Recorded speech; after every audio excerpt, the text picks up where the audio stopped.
Good morning, America. Deadly flooding. At least 4 people killed in catastrophic floodwaters in Arizona. Cars carried away. Homes and businesses in a historic city hit hard.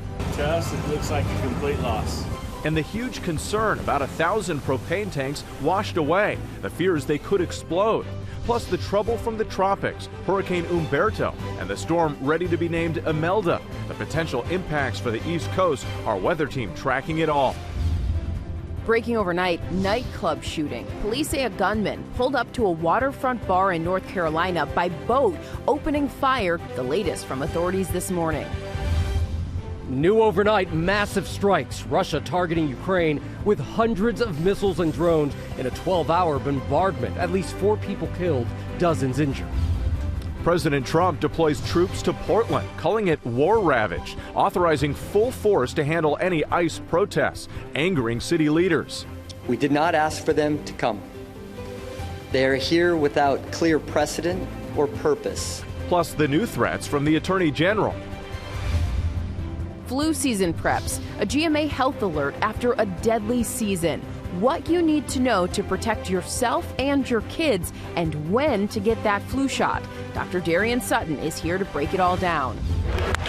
Forget stolen bases, it's all about stolen tickets. Fans arriving at the ballpark only to see their digital tickets disappear. How it's happening and what the MLB is saying about it, and how to keep those tickets safe. Here comes the blitz. And day of upsets, the underdogs shine in a dramatic day of college football. Plus, ESPN's Herm Edwards sizes up today's NFL games. Live from ABC News headquarters in New York City, it's Sunday. Good morning, America. Janae used to rush the field like that. I didn't know we were going to talk about it once we came up. I do love seeing the kids rush the field. Good morning, America. It is good to see you. There's so much great sports action happening this weekend. We have a lot of news, too, including the threat of a federal government shutdown this week. The last major shutdown happened during President Trump's first term, and it lasted more than a month. But there are signs of movement this morning, so we're following that. Yes, we're getting into all of that. Also breaking overnight, a terrifying scene at a waterfront bar in North Carolina. A gunman pulling up on a boat and opening fire. The Coast Guard detaining a man and handing him over to local authorities. But we do begin here with team coverage. We are following 2 major weather stories this morning. The tropical threats for parts of the East Coast and the deadly flash flooding in Arizona. The state's governor there declaring a state of emergency. Local officials describing the damage as devastating. ABC's Melissa Don joining us now with the new images coming in. Melissa, good morning. Whit, good morning. Look, there is so much catastrophic flood damage in and around a historic mining town in eastern Arizona. Arizona's governor now says that search and rescue efforts are ongoing as people are still unaccounted for. This morning, at least 4 people dead after devastating flooding in Arizona. Yeah, look at that car exploding, right? New video capturing Friday's catastrophic deluge. Cars submerged in the fast-rising water. Oh my God. Up to 4 inches dumped in some parts as rain hammered the historic city of Globe, a town of about 7,200 people, about 90 miles east of Phoenix. Here you can see fast-moving floodwaters carrying what appears to be a propane tank. Officials say more than 1,000 fuel tanks were washed away from a distribution facility, now concerns that the tanks could explode.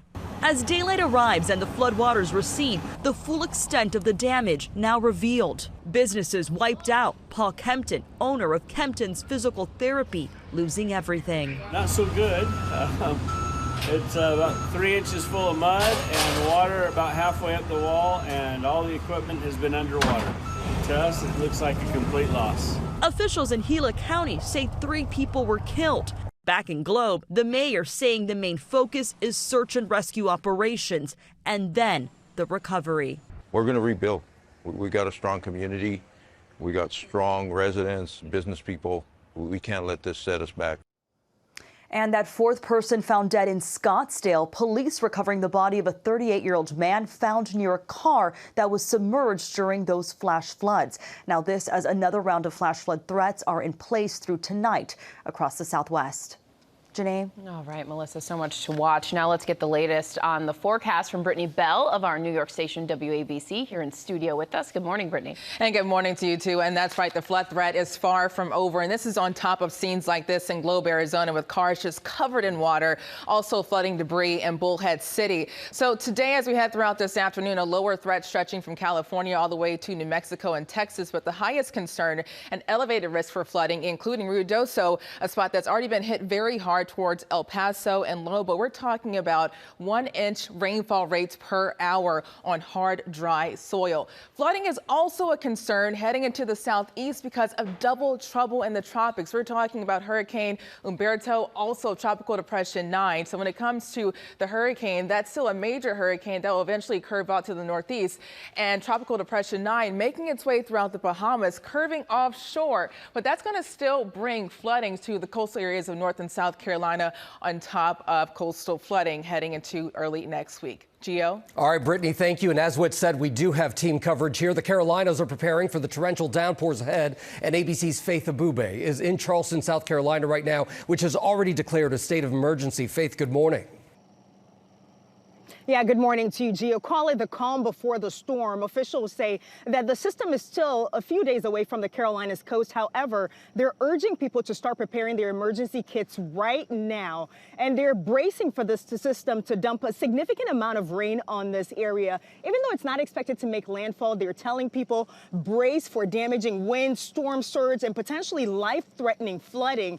And so the states of emergency that have been declared both here in South Carolina as well as in North Carolina are mobilizing resources already. Crews have been deployed along the coastline. There are water pumps, sandbags, barricades, and high water vehicles that are also ready in case there need to be any emergency rescues. Now, the governor here in South Carolina says he does not expect any mandatory evacuations as of this moment. However, the big message for everyone is to heed the warnings and be prepared for whatever the storm system throws at them. Guys. Yeah, follow those warnings. Faith Abube, thank you. We turn now to the breaking news out of North Carolina overnight. Shots fired late last night from a passing boat into a crowded dockside restaurant in a shooting that killed multiple people. ABC's Olivia Rubin is joining us now with the latest. Olivia, good morning. Wait, good morning. Yet another instance of gun violence erupting at an American city. What should have been a joyful Saturday night at a waterfront restaurant, instead turning into horror. 3 people killed. Overnight, 3 people killed, at least 8 more wounded after a gunman on a boat opened fire into a crowd at a riverside bar in North Carolina. An evening of music and drinks turned into a night of terror. The subject on the boat shooting into the building from the boat. Southport officials saying the gunman on a boat began shooting at patrons of the American Fish Company, a popular waterfront pub about 30 miles south of Wilmington. Officials saying the boat then escaped up the intercoastal waterway. According to the city, a U.S. Coast Guard crew later spotted a man matching the shooter's description at a public boat ramp. He was detained and is now in custody with Oak Island police. Police are calling him a person of interest. No motive has been released. Keep the community and those involved, our families, in your thoughts and prayers. No information yet on the victims here. Officials saying they are waiting until the families can be notified to release any further information. Gio. Oh, what a crazy story. All right, thank you, Olivia. Terrible. Really wild story. All right. Well, now to President Trump sending troops to another American city, Portland, Oregon, the destination this time. ABC News senior White House correspondent Selena Wang is in Washington with the latest. Good morning, Selena. Hey, good morning, Janae. And the local leaders in Portland are making it very clear they did not ask for this. Portland is now the president's latest target after he already sent troops to Los Angeles and here to Washington, D.C. This morning, President Trump declares he's deploying troops to Portland, Oregon. Trump posting, "I'm directing Secretary of War Pete Hegseth to provide all necessary troops to protect war-ravaged Portland and any of our ICE facilities under siege from attack by Antifa and other domestic terrorists. I'm also authorizing full force if necessary." Hours before the president's announcement, Portland's Democratic mayor warned the city is already seeing a surge in federal agents. We did not ask for them to come. They are here without clear precedent or purpose. State leaders urging residents to stay calm. The president has sent agents here to create chaos. Our job is to say we are not going to take the bait. The Department of Homeland Security claims protesters have repeatedly attacked and laid siege to an ICE processing center in Portland. Portland is, I don't know how anybody lives there. It's amazing. But it's anarchy out there. Protests flaring up in major cities as immigration raids continue following a shooting at a Dallas ICE facility that left one detainee dead and 2 others seriously wounded. Trump blames Antifa for the attack, signing an executive order designating it a domestic terrorist organization. But the order carries no legal weight, and Antifa is an ideology, not an organization. As Attorney General Pam Bondi declares Justice Department agents will be sent to ICE facilities to safeguard federal agents. Anyone who threatens or assaults our federal officers will be arrested and charged federally. Portland's chief of police disputes the administration's characterization of the city's protests. We have not had arrests, we have not had vandalism, we have not had challenges that we have faced in years past. And Oregon's governor says she's spoken to the president and made it clear that Portland does not need military troops in their streets. The governor says there is no national security threat in Portland and their communities are safe and calm. Gio? All right, Selena, thank you so much. We know you'll continue following that, and we do have now a potential sign of hope ahead of the looming government shutdown this week. ABC's Alex Prochet is in Washington following all of the latest developments. Alex, good morning. Good morning, Gio. Yes, we're learning about a possible last-minute meeting at the White House to keep government funding from running out at midnight October 1st. Speaker Mike Johnson, leaders Thune, leaders Schumer, and leaders Hakeem Jeffries will meet with President Trump on Monday, according to multiple sources. Now, Republicans and Democrats are at a funding stalemate in the Senate. Senators voted last Friday to reject the short-term funding bill from the House that would keep the government open for 7 weeks, and now the Senate could reconsider that legislation, but Republicans would need bipartisan support, and Dems aren't budging unless Republicans agree to restore Medicaid cuts and extend Affordable Care Act subsidies. Now, Monday's meeting comes after President Trump previously canceled a scheduled meeting with congressional leaders. Schumer and Jeffries this morning saying in a joint statement, we are resolute in our determination to avoid a government shutdown. And a shutdown, of course, would mean millions of federal workers going without a paycheck. We're talking furloughs. The administration is also threatening that mass firings could become permanent if a shutdown isn't avoided. So, Alex, if there is a shutdown, what federal agencies would be affected here? Yeah. Well, so, Gio, we're talking members of the military, TSA officers, air traffic controllers, among those that would have to work without a paycheck. ICE agents would also have to go without pay. Now, Gio, federal contractors are not required to work without pay, but they're also not guaranteed back pay. Gio. All right, a lot to watch there. Alex Prochet, thank you so much. Janae? All right, now let's bring in ABC's Chief Global Affairs anchor, Martha Raddatz, who will be hosting This Week Later. Martha, thanks for being on with us. You're going to be speaking with Minority Leader Hakeem Jeffries later this morning. That's just ahead of that Monday meeting at the White House. Democrats, as Alex was just laying out, they seem to really be digging in. So how likely does a government shutdown seem at this point? This seems a little deja vu, right, Janae? We've seen party leaders come together before at the last minute to avert a shutdown, which no one in Washington wants. But we haven't really seen any signs of a breakthrough. Democrats, as Alex says they won't support a bill that doesn't preserve that tax credit for people insured by Obamacare.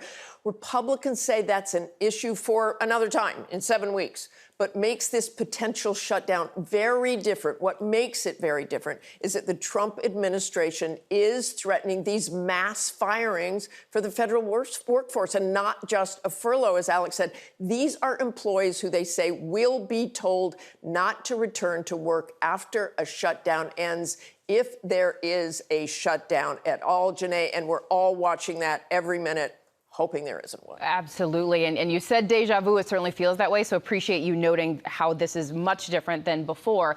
Also, Martha, a big talker, Defense Secretary Hegseth, he's called hundreds of generals and admirals to a meeting on Tuesday at the Marine base in Quantico, Virginia. It's unprecedented, but what else do we know about the point of this gathering of military brass, just the sheer scale of it, and what's the reaction within the military?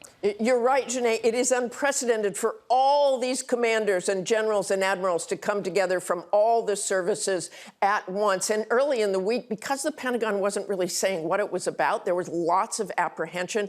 But now Pete Hegseth, the Pentagon, are saying it's a talk about warrior ethos, that Secretary Hegseth just wants to gather all his senior leaders to talk about their way forward and what's different under the Pete Hegseth Defense Secretary Department. Janae. Will certainly be interesting to watch what happens there. Martha, thank you so much. And you can tune in to This Week Later. Martha speaks, as we mentioned, with House Minority Leader Hakeem Jeffries and Majority Leader Steve Scalise on the looming government shutdown and the indictment of former FBI Director James Comey.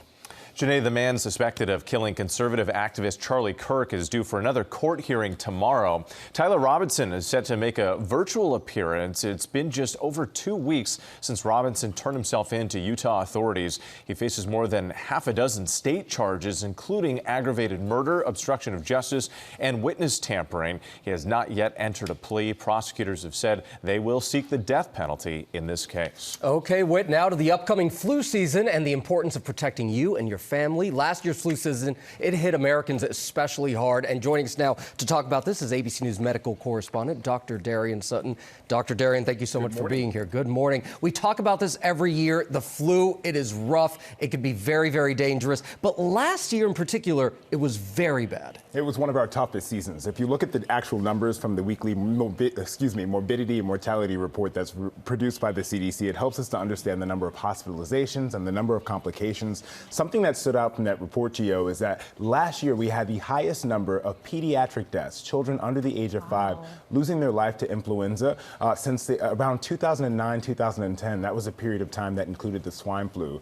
If you look at those other statistics, it's really important. 56 had an underlying medical condition, but more than 40% had no underlying medical condition, and nearly 90% were not fully vaccinated. So it just brings to the main point is flu vaccines do work, and this flu season is not something to be underestimated. Yeah, those numbers are truly alarming. So when does the flu season, the cold season officially begin? I know people are thinking about when to get their shots, but then also what else can we do to protect ourselves? Well, we start to see numbers rise toward the end of October, and then that peaks typically around December, and then it can go all the way until the springtime. And of course, that includes not just the flu, but other viruses such as COVID-19, RSV, and rhinovirus that typically causes what we know as the cold. In terms of protecting ourselves, now flu shots are the most important thing to protect yourself, but we all know those mitigation efforts. Covering our mouth when we're coughing, washing our hands as much as we can, and grabbing a mask for those crowded areas, for example, the subway. You want to make sure to protect yourself. Stay at home when you're sick, too. And Sorry, can I just throw that one in there? Just for the coworkers I here. love that you brought that up. People show up with the sniffles. Yeah, doesn't matter what it is. It's something viral. Keep it at home. If I'm sick, I'm staying home, I promise. But to that point about flu shots, because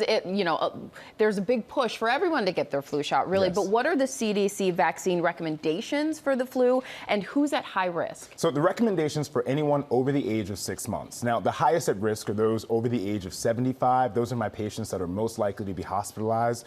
Pregnant and peripartum mothers, so that's near your delivery. You want to make sure that you know you're high risk. And then those who have a chronic disease, asthma, diabetes, heart disease. It's important to remember that the flu is so much more than a fever and keeping you in bed. We want to reduce those risk of complications. That includes pneumonia, worsening of heart disease, and asthma, and making sure that you understand that the flu vaccine is not perfect, but it reduces your risk by about 40 to 60%. That's equivalent to putting on your seatbelt in the car. Think of it that way. Wow. All right. Really important stuff. Dr. Darien Sutton, thank you so much. All right, turning now to college football and some big upsets and thrilling finishes. ABC's Ike Ajachi is here to get us all caught up. Ike, it was a big day yesterday. Yeah, good morning with another electrifying weekend in college football. Number 11 Ole Miss taking down number 4 LSU 24-19 at Saturday's Magnolia Bowl. Ole Miss phenom backup quarterback Trinidad Chambliss firing on all cylinders, ending up with over 300 passing yards, making it look easy. Ole Miss now very much in the playoff conversation. Playoffs? Now down in Athens, Georgia, another upset. Number 16 Alabama punching back against number 3 Georgia in a heavyweight classic.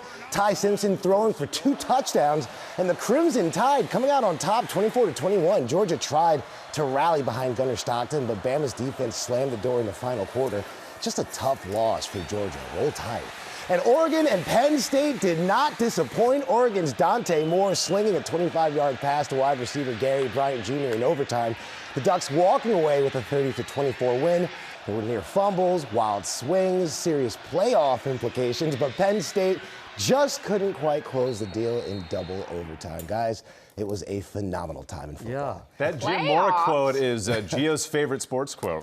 Yeah, it is. Hey, you know what I love? I love how we turned this whole studio into a football field just for us. That was very cool. All right, Ike, thank you so much, buddy. Coming up here on Good Morning America, Russia's new wide-ranging 12-hour attack on Ukraine. And frustration as some baseball fans say they've been victims of digital ticket theft. Plus, from college to the NFL, our NFL Sunday preview with ESPN's Herm Edwards. The coach is going to be here giving us his take on all the big matchups today. Second down, Brown end zone. Oh, little Miss Margaret. Girl, you look fabulous. Thank you. I'm you. You? I'm dressed as you. Well, why would you be dressed as me? Because you're 100 years old. I am not. Welcome back to GMA. Class is back in session this week when Abbott Elementary returns for its 5th season. And that right there is actress Cheryl Lee Ralph. Oh, and she's going to join us here on GMA on Wednesday with a look ahead to all the antics and misadventures in store for the school year. You can catch the season 5 premiere Wednesday, October 1st, 8:30 p.m. Eastern, right here on Cheryl Lee Ralph is so great. That show is so great. Yoo-hoo. Yeah, it's hilarious. That's my new line. Here are some a look at some of the other big stories that we're following this Sunday morning. Russia strikes Ukraine with hundreds of drones and missiles in an early morning attack. Ukraine's military says the bombardment lasted more than 12 hours, with Russia launching 600 drones targeting 7 regions. Ukrainian leaders say 4 people were killed in Kyiv and dozens more injured. Ukraine's president condemning the attack and calling on world leaders to take actions against Russia. A medical scare on stage for singer Lola Young. The 24-year-old appeared to collapse during a performance Saturday at the All Things Go Music Festival in New York City. Lola wrote to her fans on Instagram overnight saying she is doing okay now, thank goodness. In the WNBA, the Minnesota Lynx facing elimination from the playoffs tonight, playing without their head coach. The league suspending Cheryl Reeve for 1 game after she complained about the quality of referees in the Lynx's loss to the Mercury on Friday night. Forward Nafisa Collier has also been ruled out for an ankle injury. And singer Selena Gomez and music producer Benny Blanco are now husband and wife. The two said "I do" during a ceremony surrounded by family and friends in California Saturday. Gomez sharing photos and videos of the special day on social media. Congratulations to the happy couple. Good for them. Very, very happy for them. I was just watching Only Murders in the Building yesterday when this news came down. So it's nice. Yeah, it is. All right, we do start this half hour with the frustrated Major League Baseball fans who are looking forward to a day at the park, instead finding themselves suddenly shut out. ABC's Melissa Don is back with the story. And Melissa, they say their digital tickets disappeared and were then resold. Yes, Whit, can you imagine? You're looking forward to your baseball game. You make it to the stadium, and it turns out your tickets are just gone from your account. Well, this morning, some fans are warning not just about players stealing bases, but scammers allegedly stealing tickets.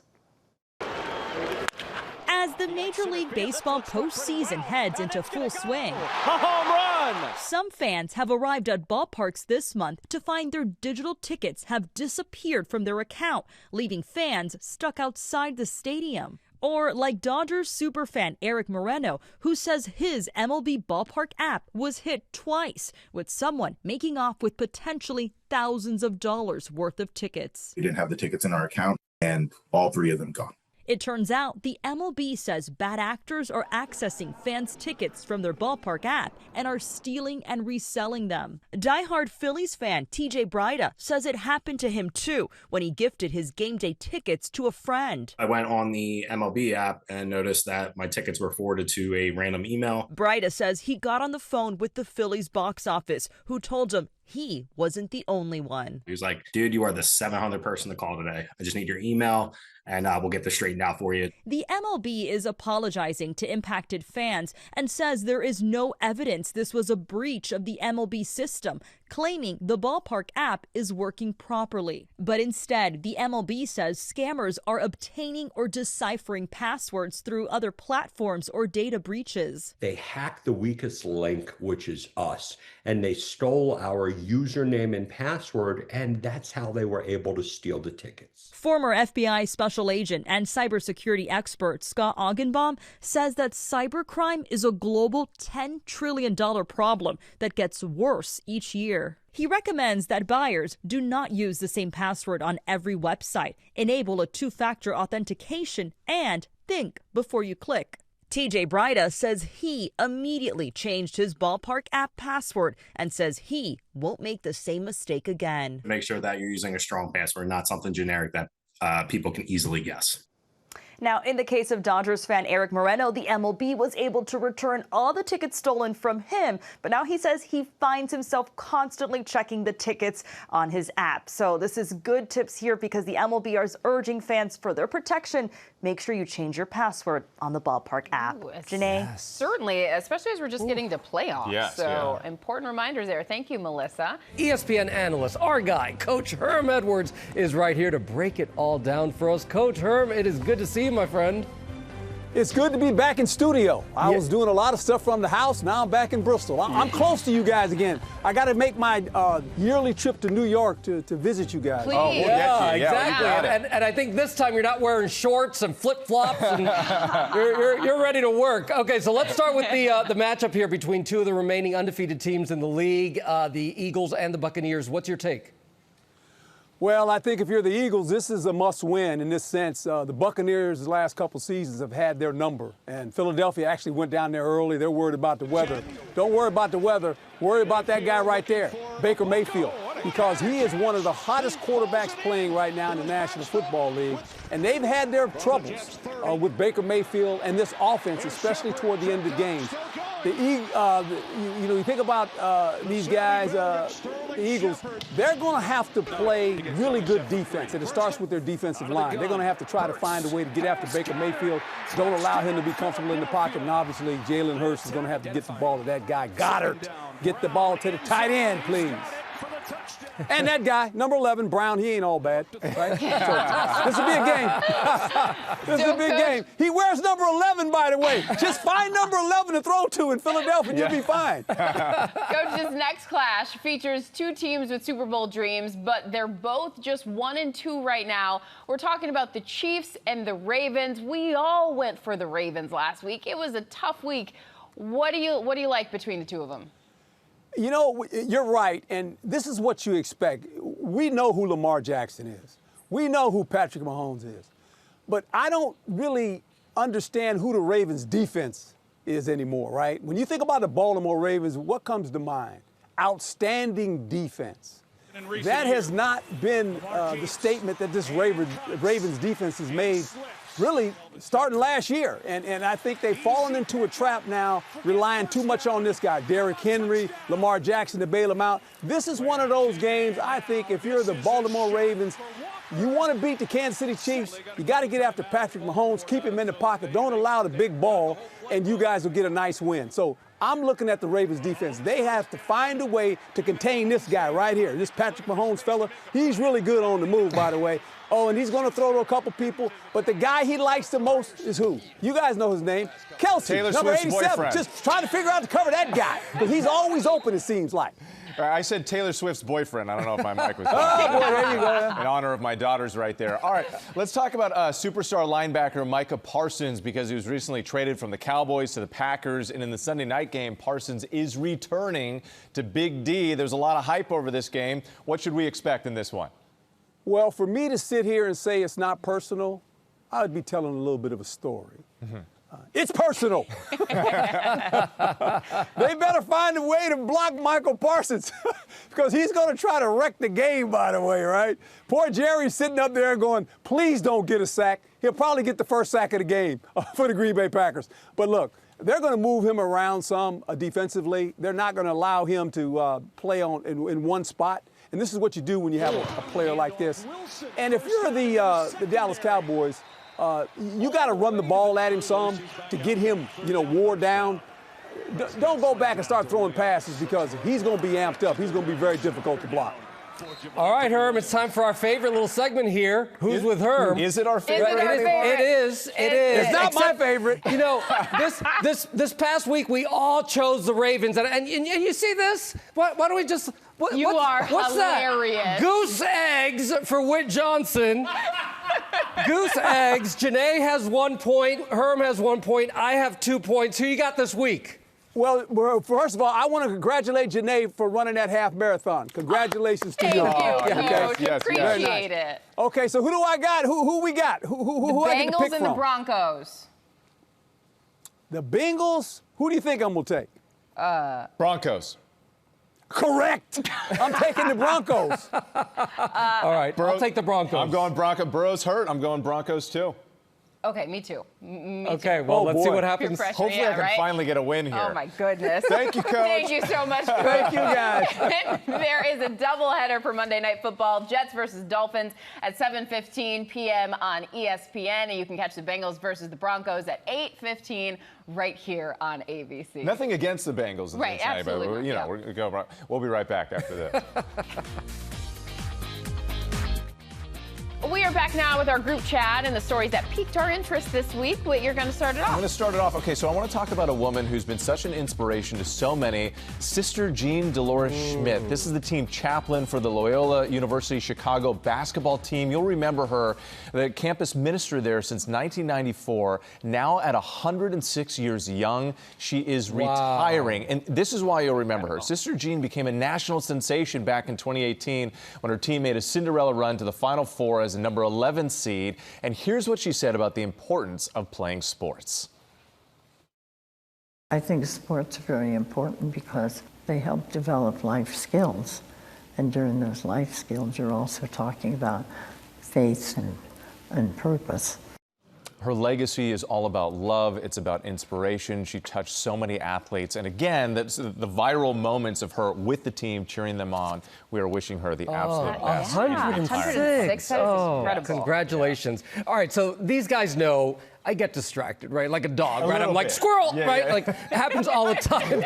So I read an article that was really interesting in Psychology Today, and it's, usually we think it's all bad to be distracted, but look at this. Sometimes they are actually valuable tools. So they can be a step toward managing anxiety. They can soothe us, redirect our thoughts. They can also reveal underlying or hidden strengths. Okay. So the advice is the next time you feel that overwhelming feeling, actually try distracting yourself and then ask yourself what that distraction has to tell you about who you are, because you might discover a hidden strength. That is Isn't that cool? Yes. What is it that usually distracts you? What types of squirrels? I have a lot of strengths. Candy, anything.